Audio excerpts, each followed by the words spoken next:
J'ai mis mes lunettes pour faire intelligente et comme si j'allais dire des trucs sérieux. Mais en fait, on voit le reflet de mon écran dedans. Salut à toi, voyageur de YouTube. Aujourd'hui, j'ai décidé de te parler de quelque chose dont tu me demandes beaucoup de conseils. On va parler des comment on fait pour se lancer sur YouTube. Et c'est vrai que tu me le demandes souvent, je t'ai déjà répondu peut-être, mais peut-être que je t'ai pas répondu. Parce que ça prend beaucoup de temps et que tant qu'à faire, autant faire cette petite vidéo comme ça, toi et tout le monde vous pourrez le voir. Point numéro 1, il faut que tu saches déjà sur quoi tu veux partir.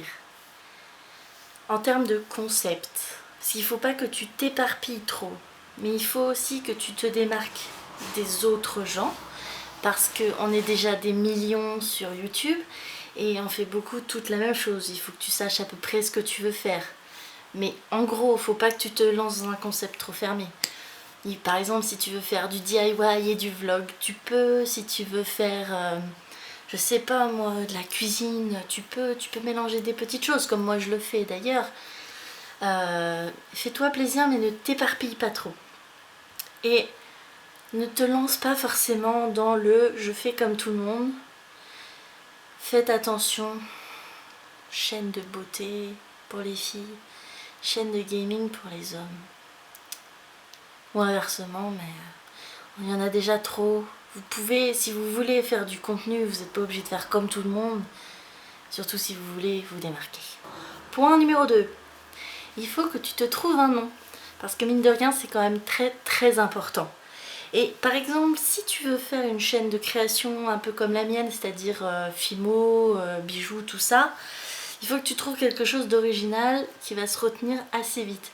Parce que, tu sais, des Miss Lolo Créa ou Miss Fimo 2012, il y en a déjà plein. Et on s'en rappellera jamais de qui est qui. Donc trouve-toi un nom. Si tu as besoin de conseils, viens me voir. Point numéro 3. Il va falloir que tu te mettes en tête l'idée qu'il va falloir que tu sois présent, qu'il va falloir être constant et que tu aies une qualité de contenu intéressant. T'es pas obligé de te lancer direct dans des trucs avec du montage, une intro, des trucs de ouf. Il faut juste que tu aies un bon matériel audio et vidéo parce que quand même c'est le plus important.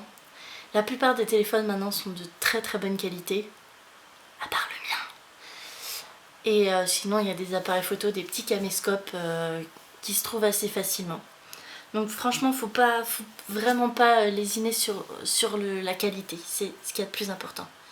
Et la constance aussi, l'implication, parce que ta chaîne, il va y avoir des gens qui vont te suivre et il faut quand même être assez constant. Donc l'idéal, à ce qui paraît, ce serait 2 ou 3 vidéos par semaine, mais le bien, très très bien déjà, c'est 1 par semaine. Il faut essayer de prévenir à l'avance ton auditoire, par exemple quel jour ce sera, à quelle heure. Par exemple, moi vous savez, moi c'est le vendredi 17h ou le mercredi 17h et c'est un jour sur l'autre, un jour sur 2. Puis tu dois commencer aussi par des formats courts pour tester un peu, pour que les gens ils veulent pas tout de suite se lancer dans des vidéos de 10 ou 20 minutes parce qu'ils ne te connaissent pas. Donc commence par des formats courts et prépare un petit peu à l'avance. N'écris pas de texte ou quoi que ce soit. Prépare à l'avance ce que tu vas dire pour pas avoir à aller chercher un truc, pas avoir à faire... c'est quoi le mot déjà? Prépare-toi un petit peu. C'est important. Point numéro 4. Là, on va commencer à produire de la vidéo. Et pour ça, on commence par une présentation de ta chaîne.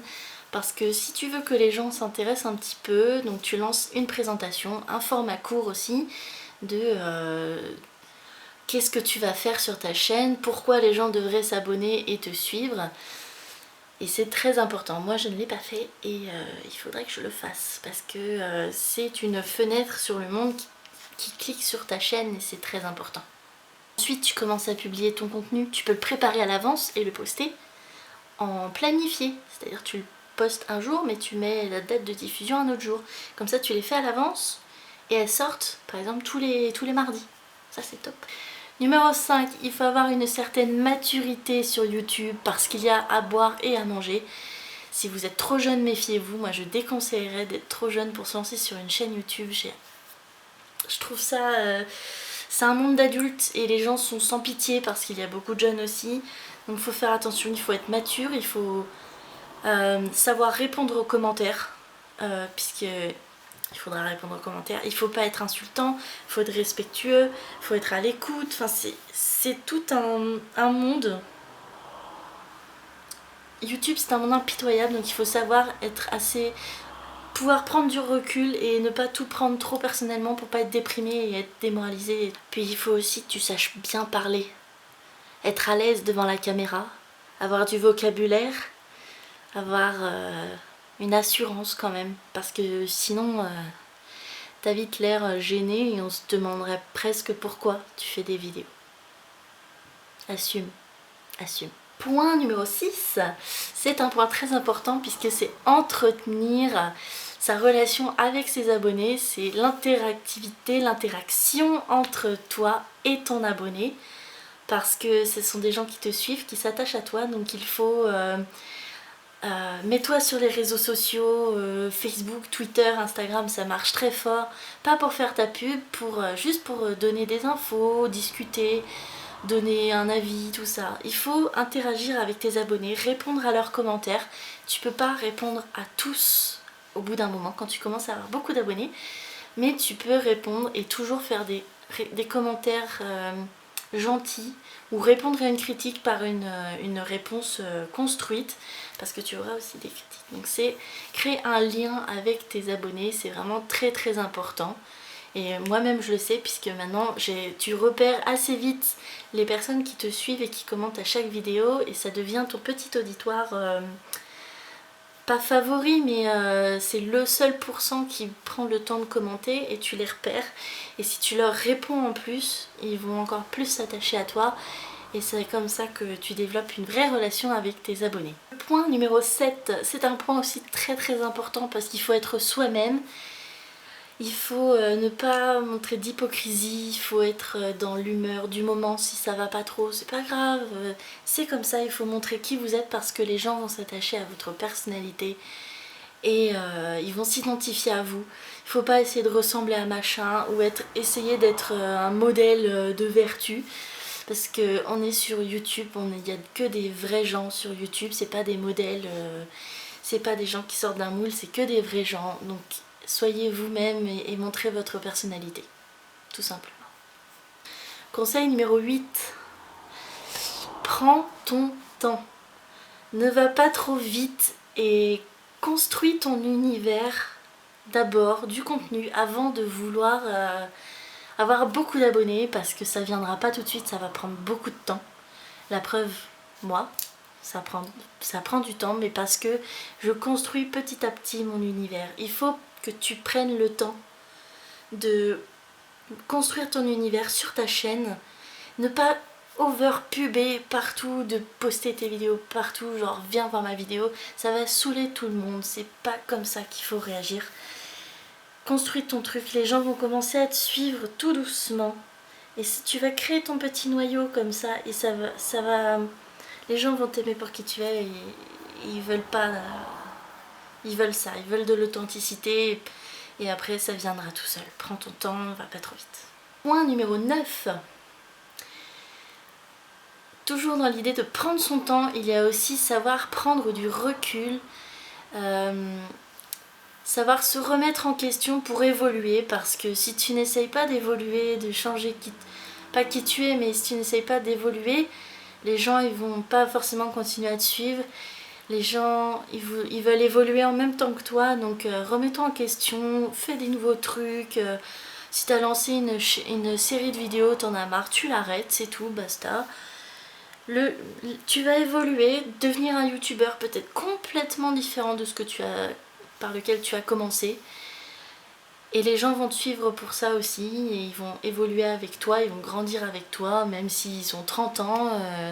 Ouais, mais si toi t'en as 28, et ben 5 ans plus tard, il y aura toujours la même différence d'âge et vous allez continuer à fonctionner. Voilà. C'est aussi simple que ça en fait. Et point numéro 10, c'est quelque chose qui est, on va dire, l'essence même de créer sa chaîne. Fais-le par envie et par passion. Parce que c'est de l'investissement, c'est du temps.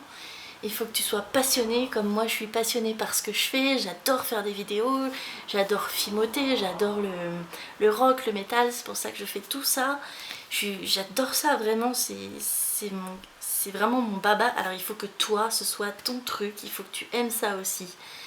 Il faut pas que tu le fasses pour avoir plein de commentaires, avoir plein d'abonnés, parce que déjà ça va pas venir tout de suite. Et parce qu'en plus ça va se ressentir. C'est tant que la passion transparaît, c'est le plus important je pense. Te mets pas en tête que tu vas avoir des sous sur tes vidéos, que tu vas gagner 7 millions en 2016 parce que ça aura bien marché ta chaîne. Ça marche, c'est pas si facile que ça, c'est du travail et tout, donc investis-toi et fais-le par passion. Si ta chaîne doit évoluer, elle évolue. Mais vraiment, fais-le par bonheur. Moi, c'est toujours un bonheur de faire une vidéo. Je le fais pas par obligation. J'essaye de tenir quand même une certaine régularité, mais je fais que du contenu qui me plaît et je me force pas à me coller dans un moule. Et je pense que c'est la bonne façon pour ne pas se lasser et ne pas déprimer. Parce qu'on peut déprimer avec YouTube. Mais voilà, là c'était mes 10 petits conseils pour se lancer dans une chaîne YouTube. Tu vois, c'est plus des conseils d'attitude plutôt que technique. Parce que technique c'est simple, tu filmes, tu mets sur YouTube. Tu mets un titre bien, tu mets des bons tags, tu mets ça, oui, c'est important. Mais le plus important c'est une question d'attitude si tu veux que ça fonctionne. Il faut que tu aies de la qualité, enfin... Je vais pas me répéter parce que j'ai déjà dit tout ça, mais voilà. Tu sais maintenant tout ce que je voulais te dire à propos de ça. J'espère que si ça t'a donné envie, n'hésite pas à me partager ta chaîne YouTube. Mais me la partage pas si t'as bien écouté. Si t'as une vidéo dessus, partage-la parce que t'as déjà commencé à créer un petit module. Et que ce que je t'ai dit, ça t'a aidé un petit peu à reconstruire tout ça. Voilà. Sur ce, moi je vais aller dormir. Et on se retrouve la semaine prochaine pour une nouvelle vidéo. Je vous fais des très très gros bisous. À toi et puis à toi. Si tu veux aussi. voir d'autres conseils, moi je t'invite à aller voir la vidéo de Solange te parle, une de mes youtubeuses préférées. Parce que elle te donne 50 conseils pour YouTuber bien. Et elle dit beaucoup de choses très très vraies. Surtout que moi ce que je t'ai dit c'était surtout par rapport à des chaînes Fimo, création. Mais elle les donne surtout dans la globalité pour YouTube. Alors va voir sa vidéo s'il te plaît. Bisous Solange si tu passes par là.